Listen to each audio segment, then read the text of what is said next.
ওটা থেকে বলছে আল্লাহর রাসূল। কথা ঠিক না বেটি? আবার দাওয়াতও দিয়েছেন আল্লাহর রাসূলের কথা শুনে। আমি আমার কাজ করেছি, এবার আল্লাহ পাকের যেটা হুকুম আছে সেটাই হবে। কথা ঠিক না বেটি?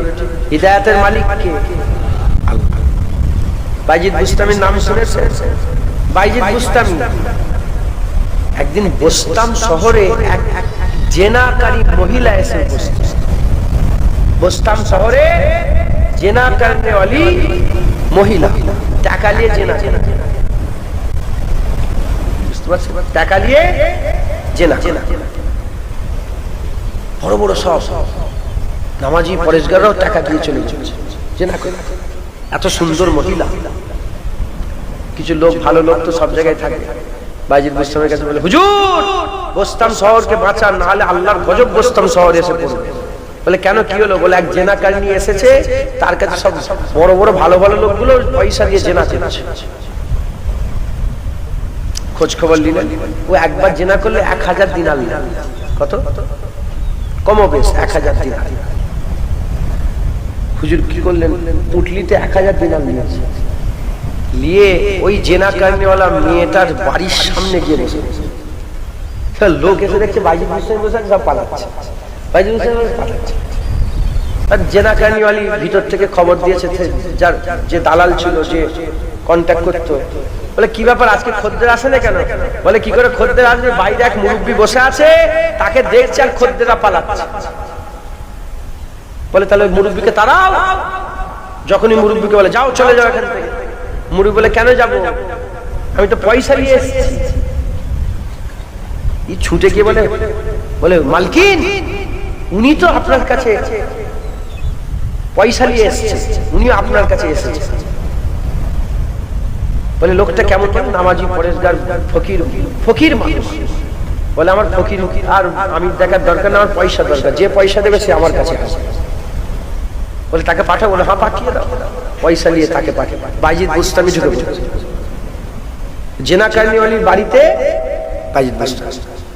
বাইজিদ বুস্তামি ঢুকার সঙ্গে সঙ্গে বলে যে তুমি এরকম জেনা করো? বলে হ্যাঁ আমি জেনা করি। তোমাকে পয়সা দিয়েছে? বলে হ্যাঁ। বলে তুমি এখন কার? বলে আমি এখন আপনার। বলে আমি যা ইচ্ছে তাই করবো? বলে হ্যাঁ যা ইচ্ছে তাই করবে। হুজুর বললেন যাও গোসল করবে যাও। কি বললেন? পাক গোসল করবে যাও। মেয়েটা যে পাক গোসল করেছে, পাক জামা পরো, পাক জামা পরেছে। আর হুজুর ঝুলা থেকে একটা নামাজ পাটি বিছিয়ে বলে আসো এই নামাজ পাটির উপরে দাঁড়িয়ে যাও। ও জেনা কারণেওয়ালি মেয়ে গোসল করে নতুন জামা পরে নামাজ পাটিতে দাঁড়িয়েছে। যখনই নামাজ পাটিতে দাঁড়িয়েছে, বাইজিদ বুস্তামি হাত তুলে দিয়েছে, আল্লাহ আমার আর দায়িত্ব নেই, আমার দায়িত্ব ছিল তাকে গোসল করিয়ে পাক জামা পরিয়ে আপনার মুসাল্লায় নামাজের পাটিতে দাঁড় করিয়ে দিয়েছি। এবার আপনি হিদায়াত করেন, এবার আপনি দিলের মধ্যে নূর করেন। আমার আল্লাহ সঙ্গে সঙ্গে বান্দিকে হিদায়াত করেছিলেন। সেই জামানার সবচেয়ে আবেদা জাহেদা তাইয়্যিবা তাহেরা হয়ে দুনিয়া থেকে বিদায় নিয়েছে। একবার জোরে বলে। আমি আর কি করবো? তোমাদের পায়ে ধরবো, এখান থেকে সিরা ফাটিয়ে ফেলবো? কিচ্ছু লাভ না। আমার যতটা দায়িত্ব আমি করলাম, এবার আল্লাহ আপনার ব্যাপার, আপনি আপনার বান্দাদের করে আপনার হাবিবের গোলাম বানিয়ে দেন। আপনি আপনার বান্দাদের করে আপনার হাবিবের নিসবতের সাথে জড়িয়ে দেন। আপনি আপনার বান্দাদের করে আমাদের সকলকে আপনার হাবিবের সত্যিকারের গোলাম হওয়ার তৌফিক ইনায়াত করে দেন। বলেন আল্লাহুম্মা আমিন। সকলে চলে যাবেন, মরে যাবেন দেখ দেখ করতে করতে। এ দেখো না জলসা হবে, জলসা হবে। আজকে দাওয়াত করেছে ওনারা, উনি 1 বছর ঘুরতে গেল। কথা ঠিক না বেঠিক? কবে দাওয়াত করেছেন? 1 বছর হবে তো। তাহলে জলসা হবে, জলসা হবে, জলসা হবে, জলসা হবে। দেখো না আজকে জলসা হয়ে শেষও হয়ে রাত আসবে, রাত আসবে, রাত হয়ে গেছে। আল্লাহ যদি বাঁচাই দেখবে দিন ফুটবে, সূর্য উঠবে। রাত দিনের সাথে আল্লাহ তুলনা করে বলছেন মৃত ছিলে অকুনতুম আমওয়াতান ফাহিয়াকুম সুম্মা ইউমিতুকুম সুম্মা ইউহয়িকুম সুম্মা ইলাইহি। মৃত ছিল আমি আল্লাহ জিন্দা করি, আবার মেরে দেব, আবার জিন্দা করি। দিন ছিল রাত হয়েছে, রাত আবার দিন। মরা ছিলাম জিন্দা হয়েছে, আবার মরবো, আবার জিন্দা। কথা ঠিক না বেঠিক? অতএব রেডি হন। মুরব্বীরা চলে গেছে, ওনার আব্বা চলে গেছে, হাজী সাহেবের আব্বা চলে, আম্মা চলে গেছে, আপনাদের মাই মুরব্বী আব্বা আম্মা চলে গেছে, হ্যাঁ পাড়া প্রতিবেশী চলে গেছেন। এবার আমাদের যাওয়ার পালায় সবাইকে আল্লাহ মেরে দেবে। আল্লাহর কসম কে বলেন বেঁচে থাকবে না মেরে দেবে? তাহলে অত বেপরোয়া কেন? হ্যাঁ গুনাহ হবে, আমরা তো অলি নয়, আমরা তো খাজা হুজুর নয়, গুনাহ হবে, তবে অন্তত ইবাদত আমলও তো করতে হবে। সারা দিনটা চলে যাচ্ছে, একবারও তওবা নেই, একবারও নামাজ নেই, একবার রোজা নেই, একবার আল্লাহকে সেজদা নেই। হ্যাঁ চিন্তা করে দেখেন তো কবে সেজদা, এই জুম্মার দিনে সেজদা দিয়েছেন আর সেজদা দিয়ে আবার কালকে জুম্মার দিনে সেজদা, কথা ঠিক না বেঠিক বলে? তাও 2 রাকাত নামাজ পড়ে লোক পাগলের মতন ছোটে, জানো কি করবে? পৃথিবীর সবচেয়ে ব্যস্ততম স্টেশন কোনটা জানো? পৃথিবী না এশিয়া মহাদেশের সবচেয়ে ব্যস্ত, আমি যেটুকু শুনেছি সেটা জায়গার নাম কি স্টেশন বলছি মসজিদ, শিয়ালদা, শিয়ালদা স্টেশন পৃথিবীর সবচেয়ে ব্যস্ততম স্টেশনের মধ্যে একটা। লোকজন ছুটছে কিচ্ছু করে না, বাইরে বেরিয়ে সিগারেট খেচ্ছে না, বিড়ি খেচ্ছে না, চা খেচ্ছে, বাইরে বেড়ে গেল আর কিন্তু মারামারি করে বেরোচ্ছে। দেখবেন আপনি শিয়ালদায় গেছেন কোনোদিন? তো যাওনি শিয়ালদায়? সাক্ষী দেবেন এখন ওরম আছেন, এখন ভদ্র হয়ে গেছে, লোক ছোটাছুটি করে না, হ্যাঁ কিচ্ছু কাজ নেই। ওরম মসজিদে দেখেন যখন বেরোবে ধুতো মেরে মেরে মুখ ফুক ফেটিয়ে বেরোচ্ছে। সত্য না মিথ্যে বলেন? বাপের বয়সে লোক লাঠি ফাতি মেরে বেরোচ্ছে, ও যেন বাইরে বাইরে একটা কাজ কিচ্ছু করবে, বাইরে বাইরে কিছু একটা করবে ওই নিজের কাজ, কথা ঠিক না? খবরদার জুম্মার করাকাত নামাজ তুই বল, কেউ চুপ করে শোনো, করাকাত তুই বল, জুম্মার করাকাত নামাজ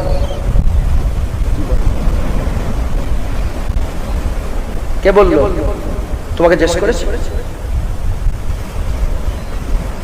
আমরা করাকাত করি, 2 রাকাত নামাজ পড়বেন, বলেন ইনশাআল্লাহ। নামাজ পড়বেন, আখিরি যখন নামাজটা আদায় করবেন বলেন ইনশাআল্লাহ।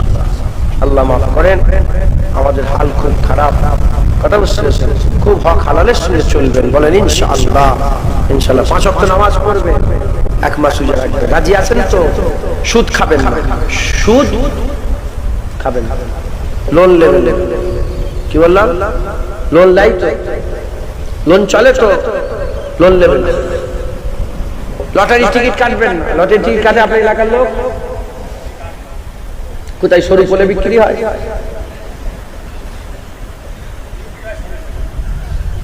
লটারি টিকিট কাটে যাবে, পয়সার দরকার, পয়সার দরকার। এক কাজ করতে পারবেন, পয়সার মালিকটাকে হাত করলেন আর আপনার অভাব হবে। পয়সার মালিক কে? যদি বলে লটারি ঠিক আছে, পয়সা পাওয়ার জন্য পয়সার মালিকের সাথে হাত করলেন, আপনার বলেন ইনশাআল্লাহ। আল্লাহকে বলেন যা দরকার, যা দরকার আল্লাহকে বলেন। হ্যাঁ, ধনী শুধু হলে হবে না, জ্ঞানী হতে হবে। ধনী পয়সা হলে আরো চায়, আরো চায়, আরো চায়, আরো চায়, আরো চায়, আরো চায়, আরো চায়, এটা ধনী। আর জ্ঞানী কাকে বলে? জ্ঞানী যেটুকুন আল্লাহ দিয়েছে তার উপরে শুকর আদায় করে, আল্লাহ আপনি যাতে রাজি আমিও তাতে রাজি। জ্ঞানী হন, জ্ঞানী চান, বলে আল্লাহ আপনি আমাকে জ্ঞানী করে দেন, বলেন ইনশাআল্লাহ। মা বোনগুলোকে পর্দা শিখাবে, নামাজি হয়ে বসে আছে, মেয়ে বেপর্দা হয়ে ঘুরছে পার্কে, দাইয়ুস মাথায় ঢুকছে, বুঝতে পেরেছেন? আমাদের বেটা বেটি কাজ জন্য ও আল্লাহর শরিয়াতের বাইরে কাজ করবে, আর আমি বলে বেঁচে থাক, আমি তো মরে যা, বেটা বেটি থাকার থেকে মরে যাও, কথা ঠিক না? ঠিক বলে?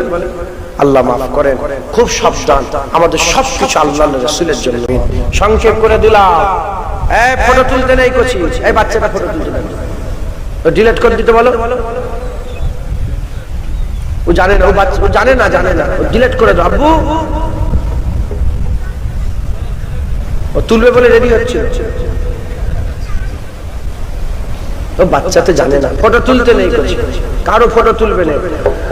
বুখারী শরীফ, মুসলিম শরীফ, মুত্তাফিকুন আলাইহি হাদিস, আম্মা আয়েশা সিদ্দিকা থেকে বর্ণিত, হুজুর পাক সাল্লাল্লাহু আলাইহি ওয়াসাল্লাম বলেছেন, কিয়ামতের সবচেয়ে কঠিন আযাব হবে যারা আল্লাহর সৃষ্টির নকল করে। তোরা ভালো করে শোন, আল্লাহ পাকের সৃষ্টির নকল, সৃষ্টি জীব, তাই আমি তো আল্লাহ পাক আমাকে তৈরি করেছে, মাটি দিয়ে তৈরি করলো আমার মতো, কি হবে? বলবে আযাব হবে। ফটো তুললে টেঙিয়ে দিয়ে, এখন তো আবার হুজুরদের দাওয়াত করছে, তাদের একটা করে ছবি দিচ্ছে, কোন কোন বক্তা আসবে? বড় বড় কি বলে গেট করে না, গেটের ছবি যে অমুক হুজুর আসবে, অমুক হুজুর আসবে, অমুক হুজুর। হুজুরও জানোয়ার হয়ে যাচ্ছে আর মুরিদরাও জানোয়ার। বুঝতে পারছেন? কেন বললাম হুজুর জানোয়ার? এজন্যই বললাম হুজুর তো মানা করবে, হুজুর তো বলবে তোর জলসা আমি যাবো না, এত বড় বেশরিয়াতি কাজ করেছিস কেন? কথা ঠিক না বেঠিক? আল্লাহ মাফ করেন, খুব সাবধান, আল্লাহ মাফ করেন। এই যে সময়টা চতুর্দিকে হই হই হচ্ছে না, হয় না বলে? আমি বললাম দুনিয়াদারি খবর আমার থেকে বেশি ভালো জানে না। এই সমস্ত অবস্থা আমাদের করণীয় কি? আমাদের করণীয় হচ্ছে সবর করতে হবে। কি করতে হবে? সবর। আল্লাহ পাক বলছেন আস্তাইনু বিস-সাবরি ওয়াস-সালাহ, আমার কাছে মাদাদ তালাশ করো। আল্লাহ সাহায্য দরকার আছে না নেই? কার সাহায্য দরকার? কিভাবে সাহায্য তালাশ করবে? নামাজ পড়ো বেশি বেশি করে আর সবর করো। আল্লাহ বলেন না যে হাফেজ সাহেবের সাথে আমি আছি, আল্লাহ বলেন না আমি মাওলানার সাথে আছি, আল্লাহ বলেন না আমি হাজী সাহেবের সাথে আছি, আল্লাহ বলেন না আমি নামাজিদের সাথে আছি। আল্লাহ বলেছেন, আল্লাহ বলেছেন ইন্নাল্লাহা মা'আস সাবিরিন, যারা সবর করে আমি আল্লাহ সবরকারীদের সাথে আছি। সবর করবেন, ধৈর্য ধরবেন, ঝগড়া ঝামেলা করবেন না। মুমিনদের লেগে দুনিয়া জেলখানা। মুমিনদের লেগে দুনিয়া কি? মুমিনদের লেগে দুনিয়া কি? জেলখানায় আরাম থাকে না আযাব থাকে? জেলখানায় আরাম থাকে? তুমি পায়ের উপরে পা তুলে বসতে পারবে? জেলখানা। তুমি ওপর হয়ে শুতে পারবে? জেলখানা। তুমি দুটো মন খুলে কথা বলতে পারবে? জেলখানা। কথাই পাবন্দি আছে, বসাতে পাবন্দি, শোয়াতে পাবন্দি, বাধাবাধকতা, জেলখানা। যখন আমরা জান্নাতে ঢুকে যাব আজাদ হয়ে যাব, আর কোনো শরিয়াত নেই, নামাজ নেই, রোজা নেই, শুধু খাও দাও আর মজা উড়াও। একবার জোরে বলেন যেমন দুনিয়ায় আরো সব লোকেরা খাও দাও মজা উড়াচ্ছে, আমরা মরার পরে খাও দাও মজা উড়াও করবো। বলেন ইনশাআল্লাহ। জেলখানা। সবর করবেন, হক হালালের সঙ্গে চলবেন, ঝগড়া ঝামেলা করবেন না, খুব সাবধানতার সাথে কাজ করবেন। বলেন ইনশাআল্লাহ। রাগ আল্লাহ হারাম করেছে, খেতে দৌড়েও নিয়ে যান সব জায়গায়, খুব বুঝে শুনে সবর করে। এই সময়টাই আমাদের সবর করতে হবে। কি বললাম?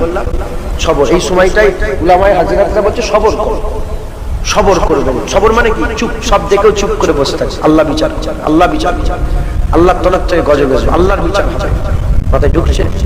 হই হই করবেন না, খুব সাবধানে চলবেন, মিলেমিশে থাকবেন, একে অপরকে মহব্বত ভালোবাসা বাড়াবেন। ওই যে বললাম যে কাজগুলো হুজুর পাকের সুন্নাত, দোষ হলে সরিয়ে দেবেন, ভুল হলে ধরিয়ে দেবেন, মানুষকে সাবধান করবেন। কারো শরীর অসুস্থ থাকে দেখতে যাবেন, হক হালালের সঙ্গে চলবেন। বলেন ইনশাআল্লাহ। ইনশাআল্লাহ আমাদের সবাই কবুল করেন। আমিন।